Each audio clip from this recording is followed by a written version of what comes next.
Assalamualaikum warahmatullahi wabarakatuh. Saya Rehan Febrianti Suherman, perwakilan dari kelompok 4. Mata kuliah Pendidikan Agama Islam Semester 4 akan mempresentasikan tentang Piagam Madinah dan implementasi syariat hukum Islam. Sebelumnya, saya mohon izin untuk memperkenalkan anggota kelompok, yaitu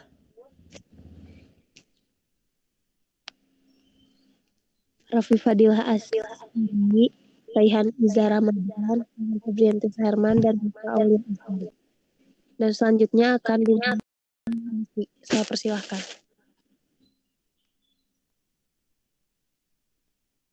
Piagam Madinah. Piagam Madinah adalah perjanjian tertulis yang prakarsai Nabi Muhammad dan para sahabat untuk mempersatukan beberapa golongan yang ada di Madinah saat itu. Isi Piagam Madinah antara lain kebebasan beragama, kebebasan menyatakan pendapat tentang keselamatan harta benda dan larangan orang melakukan kejahatan.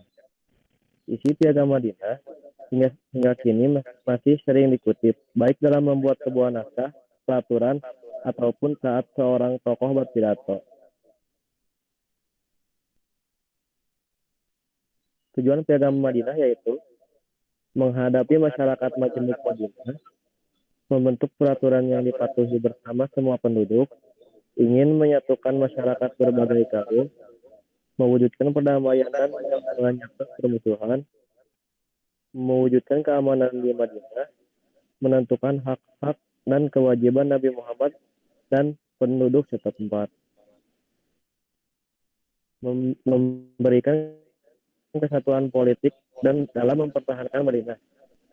Selanjutnya merangkak persefahaman dengan penduduk bukan Islam, terutama Yahudi. Yang terakhir memberi peruntukan perampasan kepada kaum muhajirin yang kehilangan harta benda dan keluarga.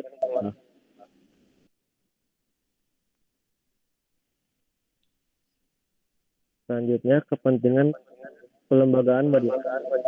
Satu, pelembagaan ini bukan menjadi bukti bahwa Islam adalah agama dan dua, pelembagaan ini telah bertindak menyatukan Madinah yang terdiri daripada berbagai bangsa dan kaum. Tiga, melalui perlembagaan ini, setiap pengkhianatan akan menerima hukuman yang setimpal tanpa mengira kaum. Yang terakhir, dengan hal ini, adalah orang yang berhak menjatuhkan hukuman bagi setiap kesalahan. Beliau adalah hakim yang dan adil. Selanjutnya akan dijelaskan oleh saudari Rifa. Selanjutnya yaitu prinsip Piagam Madinah. Yang pertama, Al-Quran dan Sunnah adalah sumber hukum negara. Yang kedua, kesatuan ummah dan kedaulatan negara. Yang ketiga, kebebasan bergerak dan tinggal di Madinah.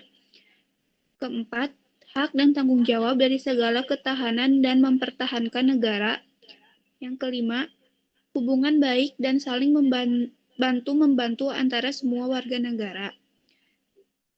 Keenam, tanggung jawab individu dan negara pemerintah dalam menegakkan keadilan sosial.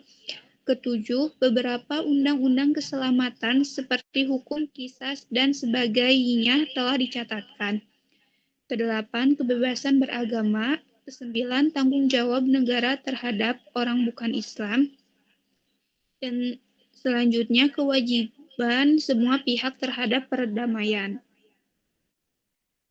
Perangkaan Piagam Madinah. Rasulullah Shallallahu Alaihi Wasallam dalam merangkap Piagam Madinah, beliau telah mengikut bimbingan wahyu dan berdasarkan norma-norma masyarakat Madinah ketika itu. Terdapat 3 langkah yang diambil oleh Rasulullah dalam membentuk Piagam Madinah. Langkah pertama dilakukan oleh Rasulullah dengan mendirikan sebuah masjid sebagai tempat orang Islam beribadat dan tempat Rasulullah menyampaikan ajaran Islam serta tempat pentadbiran Rasulullah.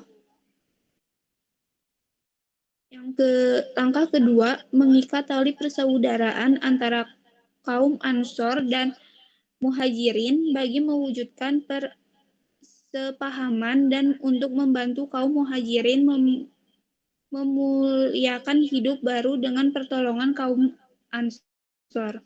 Yang selanjutnya akan diteruskan oleh rekan saya, yaitu Rere. Langkah ketiga adalah mengadakan perjanjian orang Yahudi supaya sama-sama mempertahankan Madinah dari ancaman luar.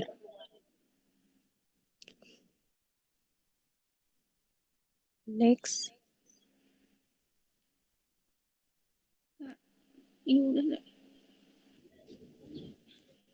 Isi Piagam Madinah adalah pasal 1 pembentukan ummah, pasal 2 sampai pasal 10 hak asasi manusia, pasal 11 sampai 15 persatuan seagama, pasal 16 sampai 23 persatuan segenap warga negara, pasal 24 sampai 35 golongan minoriti, pasal 36 sampai 38 tugas warga negara, pasal 39 sampai 41 melindungi negara, pasal 42 sampai 44 pemimpin negara, pasal 45 sampai 46 politik perdamaian, dan yang terakhir pasal 42 yaitu penutup.